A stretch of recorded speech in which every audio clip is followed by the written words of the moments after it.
तो भाई लोग कल की का एक टीज़र आया। अब उसको टीज़र नहीं, आप कैरेक्टर अनाउंसमेंट कह सकते हो। अब उस कैरेक्टर अनाउंसमेंट में अमिताभ बच्चन का लुक रिवील किया है। लुक तो नहीं कह सकते, उनका टाइटल के वो क्या रोल करने वाले हैं वो रिवील किया है। अब हालांकि उनका रोल जो है वो अश्वत्थामा का होने वाला है। अश्वत्थामा आप सबको पता ही होगा कौन होगा, जिसको नहीं पता होगा वो मैं आगे वीडियो में बताऊंगा। तो कल जो कैरेक्टर अनाउंसमेंट हुआ, अब उसका टीज़र भाई 20 सेकंड का था, लेकिन भाई एक्साइटमेंट पूरी मेरी इधर पहुंचा दी वो लोग ने। इतना बढ़िया टीज़र बनाया था उन्होंने। अब उसमें अमिताभ बच्चन का एक यंग रोल भी दिखाया गया है, जो डी एजिंग करके किया है वो लोग ने। उनका मतलब अपने आप को यंग दिखा दिया अमिताभ बच्चन को। भाई बहुत यार लग रहे थे, मेरे को अच्छे लगे भाई। अब जब टीज़र स्टार्ट हुआ, टीज़र के स्टार्ट में आप देख रहे होंगे अमिताभ बच्चन ऐसे पट्टी से बंधे हुए हैं, उनके शरीर से खून निकल रहा है। इवन उनके माथे पे यहाँ पे जो पट्टी बांधी हुई है उसके ऊपर भी लाल डॉट में खून है। अब ये क्यों था, इसके मैं आपको बताता हूँ कि आज से कई साल पहले जो महाभारत थी, आप सबने सुनी होगी या देखी होगी, कहीं ना कहीं तो आपको सबको पता ही होगा। तो महाभारत के युद्ध के टाइम जब युद्ध खत्म हो गया था, तो अश्वत्थामा जो कि द्रोणाचार्य के पुत्र थे, द्रोणाचार्य जिसको नहीं पता वो टीचर थे, अर्जुन दुर्योधन इन सब के वो टीचर थे।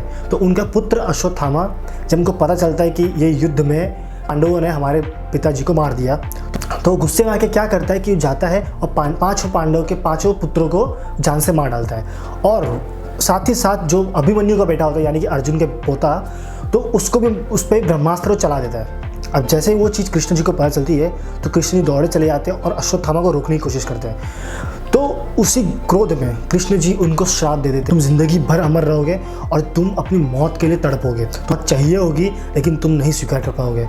तो और साथ ही साथ जो अश्वत्थामा के सर पे जो मणि होती है वो उनसे छीन ली जाती है।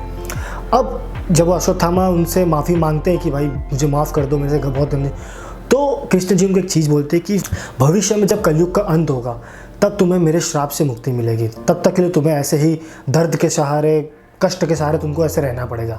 तो ये था अश्वत्थामा का। अब जैसे कि कल की मूवी भी जो स्टार्ट होने लगी वो महाभारत के टाइम पे ही स्टार्ट होगी, मूवी में ऐसे दिखा दिए गए। तो उसके बाद का जो दिखाया गया कि जो पट्टी बांधे हुए तड़प रहे, तो वही उसका आगे का दिखाया हुआ है। लेकिन अब इसमें ऐसा दिखाया है कि बाद में उनके सर पे मणि आ जाती है, एंड में टीजर के एंड में आपको दिखाया हो। तो वो मणि कैसे आई, क्या आई, वो लोग कैसे एक्सप्लेनेशन देंगे, गलत देंगे, सही देंगे, वो तो भाई मूवी में देखना पड़ेगा कैसा होगा। अब इसका जो पहला टीज़र आया था, यानी कि जो ग्लिम्स आया था कुछ महीनों पहले आया था, उसको देख के हम एक यूनिक से हमको लगा कि भाई क्या बनाने वाले लोग।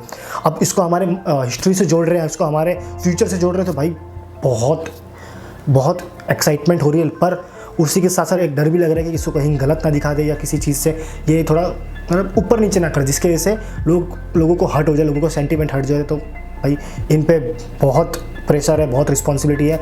ऊपर से मूवी का बजट भी 600 करोड़ का है। तो अब हालांकि इस मूवी में कमल हसन भी होने वाले, दीपिका पादुकोण होने वाली है, दिशा पटानी होने वाली है, और भी बहुत सारे कैरेक्टर्स जो होने वाले हैं। तो और हाँ, इस मूवी की जो रिलीज डेट है वो अभी तक कंफर्म नहीं हुई है। तो आप कितना एक्साइटेड है मुझे कमेंट करके जरूर बताइए। तो प्लीज़ लाइक कीजिए, सब्सक्राइब कीजिए। तब तक के लिए मिलते हैं।